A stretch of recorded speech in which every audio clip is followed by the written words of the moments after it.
Gentlemen, and thank you very much for making the time to be here today for this important press conference. But as Van has so rightly said, South Africa is not a boring place, and there was a famous Chinese curse that said, "May you live in interesting times," and I think we're living in interesting times here in South Africa.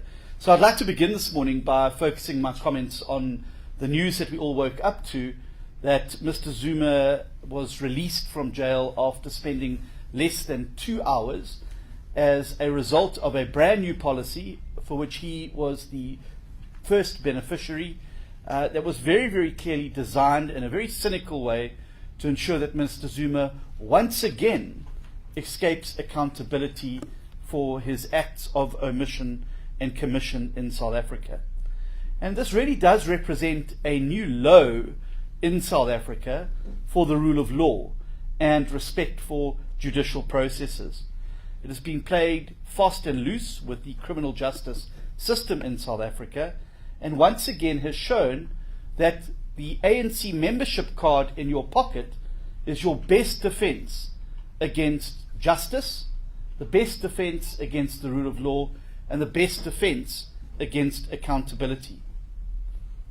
It was almost cringeworthy to watch the Minister of so-called Justice in the country fall over himself this morning to try and explain how this was a routine matter.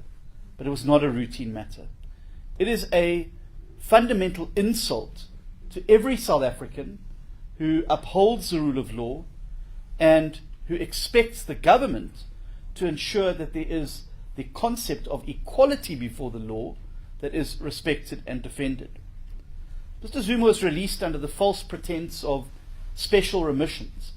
And in order to provide the subterfuge and cover for this cynical manipulation of the justice system, the President was also required to release almost 10,000 criminals from inside the justice system, inside the correctional services system, back onto the streets of South Africa, where no doubt, with the high recidivism rate in South Africa, will be perpetrating crimes against the people of South Africa before too long.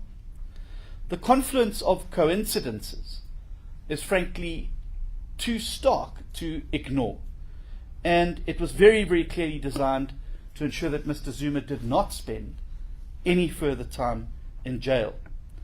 It's not surprising that this result and the outcome was delayed repeatedly, and notices were sent and then withdrawn, because this sort of sly and devious behavior requires a great deal of forethought and planning.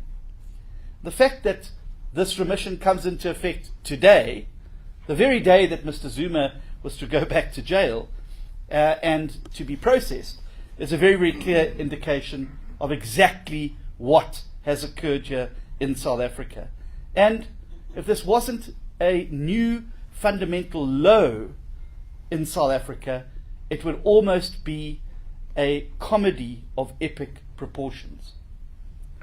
But special mention has to be made of the President, because every time South Africa wants a President to stand up for the fundamental values of the rule of law, equality before the law, every time we expect the President to fall in line on the side of the South African people and to choose his responsibility and constitutional duty to the people of South Africa over the narrow partisan interests of the ANC, he disappoints. And once again, the President's spineless nature to stand up for what is right, his inability to protect the people over party, has been on full display here. It has also set a fundamentally terrible precedent for South Africa. What does this mean, and what example does this create for the hundreds of ANC comrades, including many here in the Free State, who have littered the pages of the Zondo Commission report, and for whom the Zondo Commission report expects charges to be brought? Does it now mean that if you have the ANC membership card, whether you're Ace Magashule or anybody else, that you just flash this, and it means that you are no longer accountable in the South African system? But there is a link here again, and a wonderful contrast this week that I think should not go without mention. And that is the absolute binary that you now have between the DA and the ANC. Because while the city of Cape Town and the province of the Western Cape, represented by Jordan Hill-Lewis, the mayor of Cape Town, and the premier of the Western Cape, represented by Alan Winde, have spent this last week fervently and firmly on the side of the rule of law and against thuggery and against violence and against the use of arbitrariness to be able to make decisions, the ANC has been on the other side, defending those who've perpetrated violence, walking and turning their back on the own laws that they themselves have passed in the National Assembly. And so the message must go very clearly from today out to the rest of South Africa, that in your province and in your country, you have a chance to end this nightmare that the ANC are visiting on our country. And that's by using the most powerful tool that any citizen has in a democracy, and that is their vote. You can burn tires, you can block roads, you can make as much noise as you like outside municipal offices, you can wave as many placards. This government is beyond listening. The only language they will now understand is one that is translated to them through the ballot box and through the vote of every South African. And that is why it is so fundamentally important that every South African, regardless of whether they're in Putujaharba or whether they are in Pretoria, whether they are in Durban or Dullstroom, needs to make absolutely sure that they are correctly registered to vote, and they can do so by checking our website that we've set up, check.da.org.za. Because the power in the next 12 months will only lie with people who are registered to vote. South Africa needs every citizen on board now, because what this decision the ANC have taken today has shown that we have a government that is not interested anymore on governing for the people, but only interested in governing for the party and the ANC. And as long as that government remains in power, it will continue to do so. That's also why the pact negotiations that are taking place next week for the Moonshot Pact in Gauteng are going to be so fundamentally important. Because for the first time since the dawn of democracy in South Africa, the ANC's election next year is not a foregone conclusion. And that the combined opposition, putting aside egos and differences, can work together to not only liberate our country from the nightmare of the ANC, but also to liberate provinces like the Free State, the epicenter of state capture in South Africa. And people can only do so if they are registered to vote. Brings me to the importance of the Free State. As I've said, it has been the epicenter of state capture. State capture was conceived and practiced here before it was expanded at a national level. The long-term damage that Ace Magashule and the ANC have done in this province has been on full display this week as we've travelled from one side of the province to the other. And who has suffered the most because of these terrible acts of corruption and maladministration? It has been the people of Putujaharba, who now have to look over factories that have shut down and jobs that have long gone. It is the people of Machabeng, whose children have to go to school knee-deep in sewage, and whose churches and town squares are flooded with this sewage. It is the farmers trying to eke out a living along the Sand River, who have to contend with sewage pumping and destroying their crops and destroying any opportunity to be able to export those crops. It is the people of Bloemfontein, who have to deal with crumbling infrastructure and maladministration and a merry-go-round of mayors and the rest. It is the people of Harrismith, whose potholed roads and whose electricity problems have put that town's future in jeopardy. It is the thousands upon thousands of rightful beneficiaries of land reform programs that have had the opportunity stolen from underneath them as they've been redirected to connected cadres and the like. And it is the school children of this province who have had every opportunity for them to succeed, stood on, crushed and damaged by a government in this province that does not care about the state of education and does not care about the school. And that is why it is so fundamentally important that in this next election, an alternative is put onto the table. And to lead those alternatives, we will have premier candidates being fielded in all provinces across South Africa. And because we're a party of the Open Opportunity Society, it's not a simple choice of, well, who's the leader's favourite or who happens to be the stronger faction. We do things differently in the DA. And we have a selection process for sitting premiers as well as aspirant premiers. And it requires them to make a presentation about some of the key challenges in their province and to present that to an independent panel of people from around the party in different provinces to ensure that there can be no baantjies for boeties and jobs for pals. Those candidates are then put through a rigorous hour-and-a-half interrogation of their plan, of their history in the party, about what they intend to do to fix the province that they're in. And after that, there is a scoring process, and the person with the highest score is then selected as the candidate. We pride ourselves in the Democratic Alliance on our internal processes and practices, because it is through those processes and practices that we end up with democratically elected and legitimately elected and selected individuals. This is not a party that never has congresses. We hold our leaders to account. This is not a party that chooses people because of their proximity to the leadership or a clique. We choose the best people for the job. And it gives me, therefore, great pleasure this morning to announce that the candidate for Premier for the Democratic Alliance in a province which will be seriously in play next year as ANC factionalism tears this province apart will be our provincial leader in this province, Dr. Roy Jankelson.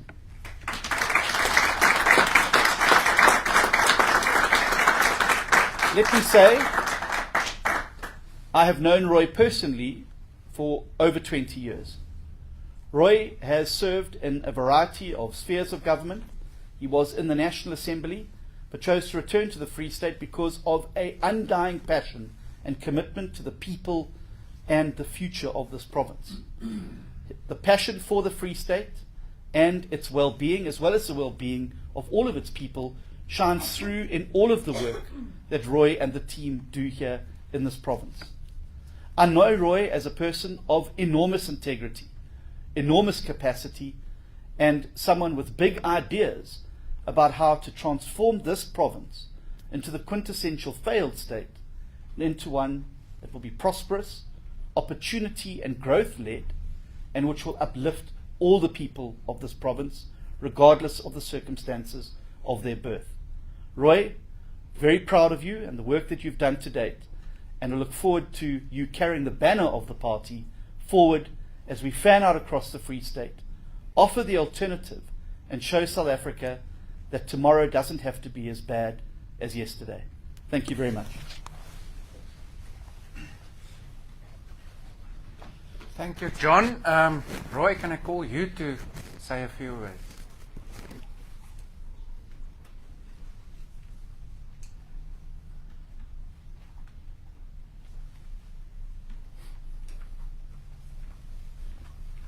Thank you,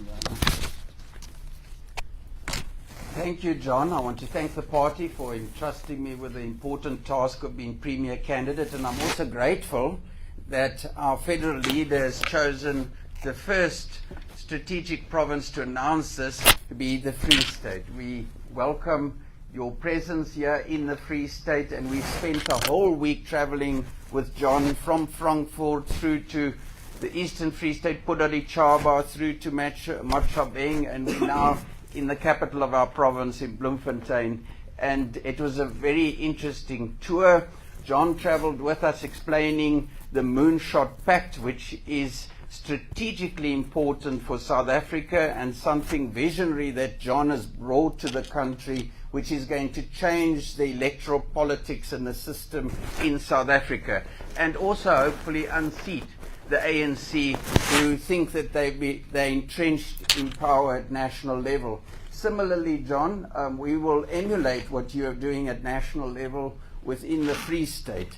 And we have a wonderful team of people in the Free State at provincial level, at local government level. And what is unique in the Free State is our ability to work together to bring about changes in the lives of our people. Now, you mentioned some of the things that are wrong with the Free State, and unfortunately aspects like state capture, which the ANC has brought to the Free State, is what people remember when they talk about the Free State. Well, we want to bring something new, something more memorable to the Free State, and we want to put the Free State onto a trajectory of growth, and only the DA can do that. I've been working very closely with colleagues to develop a ready-to-govern document for the Free State. We'll be finalizing that very soon, and what we want to do with this ready-to-govern concept in the Free State is we want to bring that which is good into Free State, harness that, and turn it into something that all Free Staters can benefit from. Because John always says at national level, there's nothing good about South Africa that cannot change that which is bad about South Africa. Well, the same applies to the Free State. We will use that which is good in the Free State to neutralize that which is bad in the Free State. And the Free State is the central province in South Africa. We border on 6 other provinces. We've got an international border along Lesotho. We have a diversity of resources in the Free State, the most recent being the gas fields at Virginia, which can change the whole concept of energy production in South Africa. We are the food basket of South Africa. We've got wonderful people with skills and educational institutions. We have everything that it takes to become the new Western Cape of South Africa, and hopefully, John, even overtake the Western Cape very soon. So we are confident that we can turn the Free State around. We've seen, as we traveled with John through the Free State, how civil society and individuals are working together to bring about changes in their community where they are facing a failed state, especially at municipal level. And what we want to do as the new provincial government after 2024 is harness that goodwill into the province, into the provincial government, and use our provincial government's resources to launch the province into a trajectory of growth, investment, and job creation. We know what the challenges are in the Free State, but we also know what needs to be done to fix the Free State, and we know where to go and look for it. We know that the Western Cape is a shining beacon of hope for South Africa and also the municipalities that we govern across the province, and that is where we will go and look. But the Free State is unique. So that's why our ready-to-govern document in the Free State is unique to the circumstances of the Free State. And David van Vieren, who sits on the Public Accounts Committee, this morning informed me of the vast improvement in audit outcomes we've seen in the Fezile Derby district municipality in the Free State, which is DA governed. And we're very proud of that, and that is an example of the type of things that we can do and will do in government in the Free State. So I want to thank you, John, for coming to the Free State, and that we are the first province that is strategically announced as far as the Premier candidate is concerned, but it also means that we will be the first province to start working. And the work starts today, colleagues. There's a lot of work that needs to be done in the Free State so that we can convince voters that if they want the DA difference in the Free State, they're going to have to register and vote for that difference.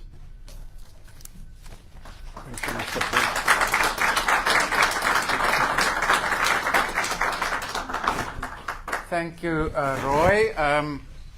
We will now move over to questions from members of the media. We will take it in rounds of 3, and can we please arrange that when you pose your question, once I've recognized you, that you just please, for the sake of the federal leader and even Roy, confirm your name and the media house you represent.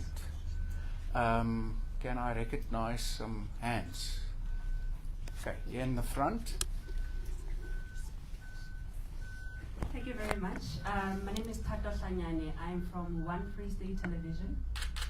We're based here in Bloemfontein. Yeah, so my question to you, Dr. Roy, it's very simple. I think to your voters as well, as part of our viewers, the most interesting thing that they would really love to know is your action plan on what you're going to do to fix perhaps the damage that was done in the past 67 years of democracy by the Labour Party. What is it that, in general, you are hoping to be able to change in their lives so that they can choose the DA and choose to stay with the DA, despite the rumors? I think Mr. John had made it clear about the rumors of coalition with the ANC that plans to sideline other parties, that it's not true. But if you are considering coalition, what is it that you're going to bring that is going to be different enough for South Africans to vote solely for the DA? Thanks. Yes, I think maybe, Roy, we must ask you to answer that question. I see that they've handed you the mic, but of course some others have stationed theirs here. So if I can request you to rather come to the podium.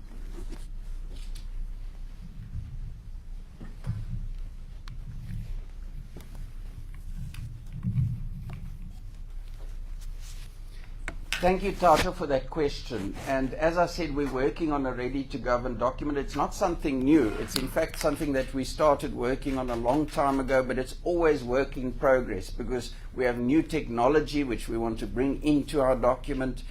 We want to use technology effectively also in government to bring about improvement in people's lives. And we also go to the Western Cape regularly to get experience from them and bring it to the Free State. 2 or 3 months ago, we went to the Disaster Management Centre in the Western Cape, and we came back to the Free State and developed a disaster management plan for communities and households, which is a bit different to the Western Cape because they have a government plan. We're in opposition here, so we had to actually develop something that communities and individual households on the ground can use. So we're constantly developing our ready-to-govern document, and we've also used it effectively in opposition in the legislature. If you listen to our speeches in the legislature, you will hear our ready-to-govern plans in our budget debates in the legislature, in the speeches that we deliver in the legislature. But there are some key important things. If you travel across the Free State, besides local government, which the province doesn't directly have control over, but we can use the legislative means that we have at our disposal to try and bring about changes there. But voters are going to have to vote for that change at the next local government election. Besides local government, something that the province is responsible for, which everyone tells us is a serious impediment to local economic development, and that is our roads infrastructure. And we believe, and it's central to our ready-to-govern document, that the local economy is the heartbeat of the Free State, then the roads are the arteries that carry goods and services that keep our economy afloat, especially in our rural areas. So the roads infrastructure is going to be a key focus for us, because if we can fix our roads, then we can harness the fact that we're the central province, that we border on other provinces. The resources that we have, especially the agricultural resources, we can turn into agri-processing, and we can become the production hub of South Africa because of our geography. It's as simple as that. So that is obviously going to be a key focus. Also education. The dropout rate at schools is a serious issue for us in the Democratic Alliance. We have the best matric pass rate, and we congratulate the teachers, the learners, and everyone who's involved with giving us that good pass rate. But when a large percentage of your learners drop out before reaching matric, they become those young people on the street who are losing hope for a better future. And we want to give them hope. My colleague, Mr. James Atuka, always talks about skills development, and now we've lost that. We need to bring it back and give young people alternatives to just the normal formal education which they are offered at the moment. And then a very important thing, obviously, is healthcare.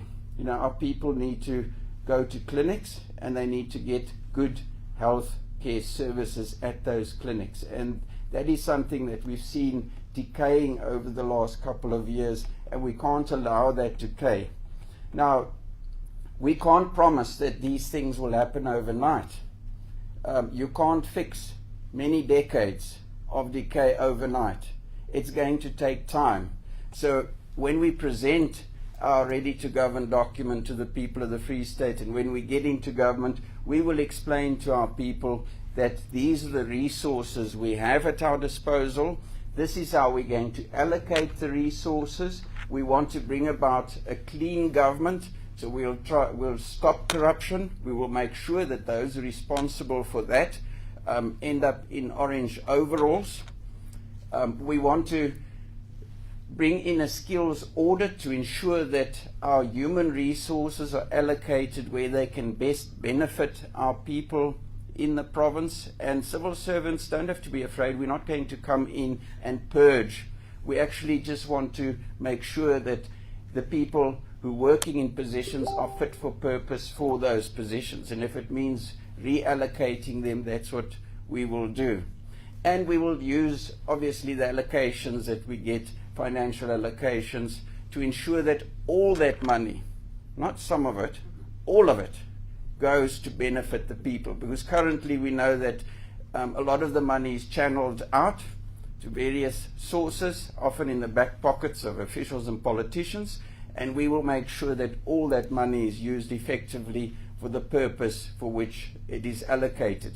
So those are some of the things, and I know it sounds like a wish list, and as I said, it's going to take time, but we do have the advantage of vast experience in the Western Cape, and we will tap into that experience, get the best practices there, and hit the ground running in the Free State.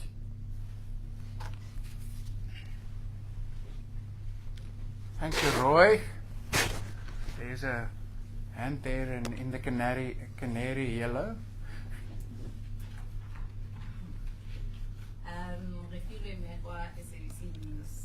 I have two questions for John.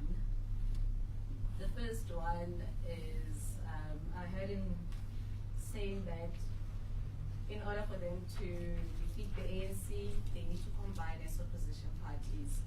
And I've seen here in the Mamam Council where the DA sort of has a relationship with other small opposition parties, including the EFF. Am I audible? Oh, okay.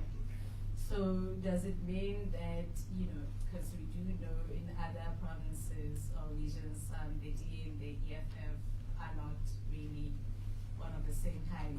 Would we see the DA and the EFF working together in the Free State ahead of the upcoming elections in order for them to win the ANC? And then the second question, nothing personal, Roy. I just want to ask, yesterday when we discussed the story, my colleague and I, we sort of predicted that it would be Roy. And John did say that there's a party of open opportunities. Will we ever see another face as a premier candidate for the Free State DA? Thank you. Thanks. John, can I call upon you?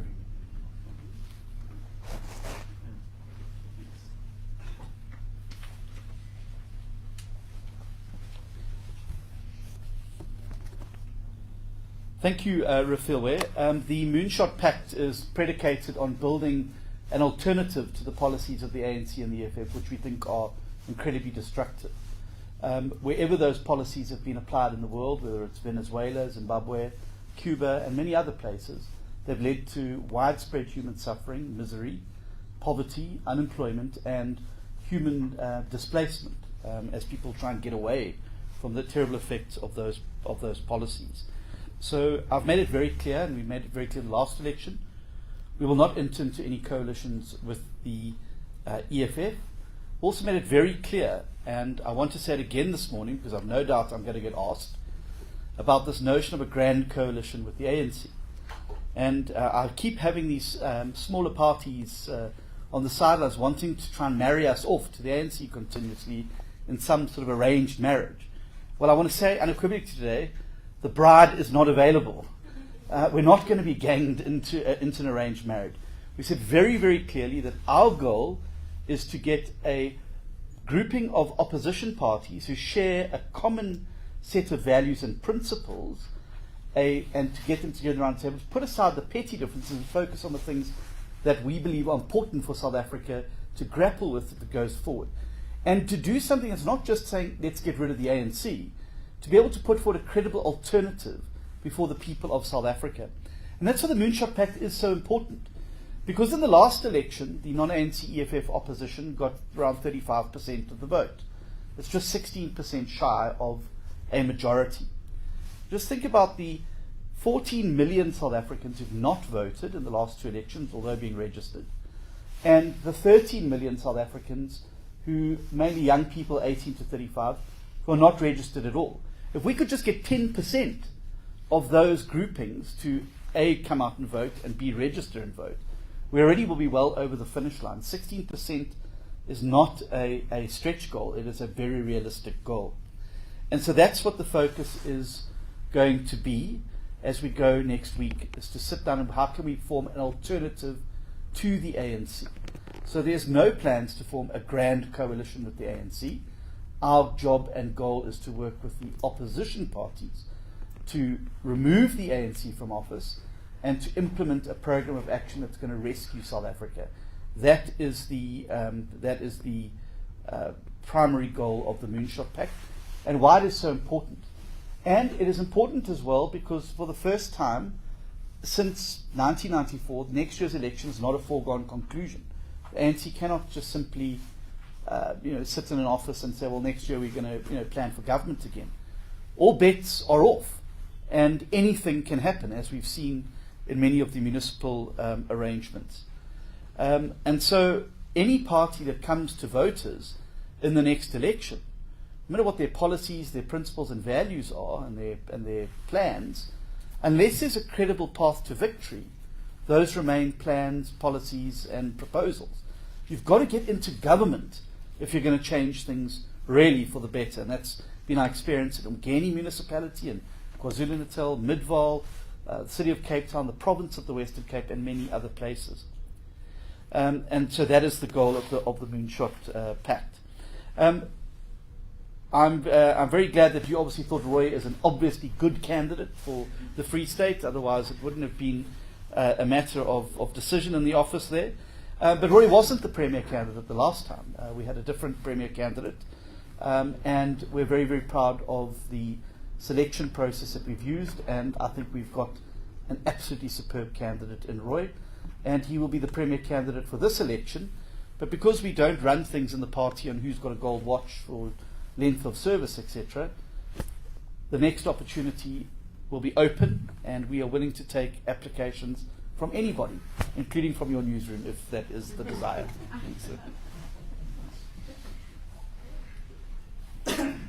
Thanks, John. Is there a follow-up? Not really a follow-up. I think I'm not audible enough. Okay. But just one last one.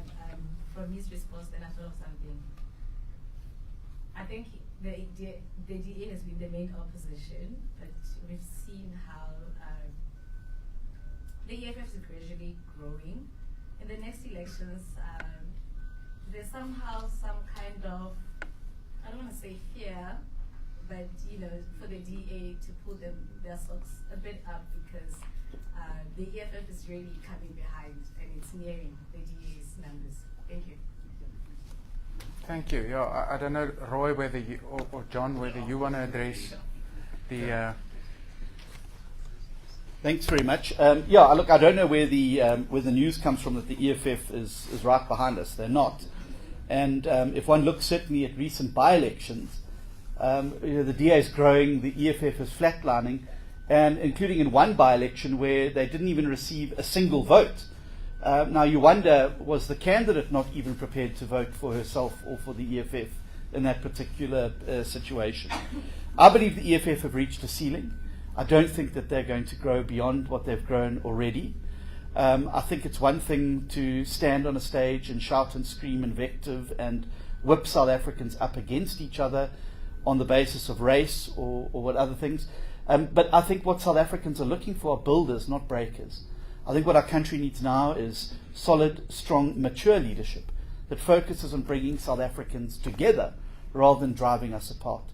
And I believe there is a vast silent majority in our country, across all race groups, who fundamentally want to work together because they know that it is the only way we're going to get South Africa out of this terrible mess. So it doesn't matter if you are a poor black South African living in a very deep rural area, or whether you are a businessman in Sandton. If this ship, South Africa, sinks, we all go down with it. And if it rises, we will all rise up together. And I think that's what the focus is. So we reject fundamentally the policies of EFF division. We reject fundamentally them turning South Africans against each other. And we would rather focus on uniting South Africans and being part of the process of rebuilding the country so that all our citizens can benefit, whether they be black or whether they be white. Thank you. Thank you. I don't see any further hands. I think then we can conclude the formal part of this press briefing. Of course, both Roy and John will be available for a short while hereafter for one-on-one engagements if any of the media houses are interested. Thank you for your presence. Maybe, Refilwe, I must just conclude by saying public representatives, branches, etc. in this province have received their marching orders, and we will not allow the EFF to overtake us. Thank you.